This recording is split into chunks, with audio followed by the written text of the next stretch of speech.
And the open letter said, my dear fellow Muslims, today I will address you in my capacity as an Hausa Muslim, okay? I will speak to you as one with the fear of God, as one under the law of Islam. My Muslim brethren, my Hausa brethren, the Fulani are bent on inciting confusion in the name of religion. Our religion is a religion of peace. Our religion is a religion of peace. Our religion is a religion of justice.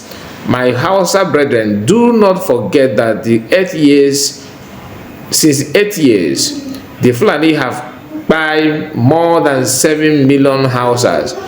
Do not forget, my Hausa brethren, that these Hausas who were pied are all Muslim. Do not forget that President Buhari was elected by us, the Muslim, during Buhari's tenure.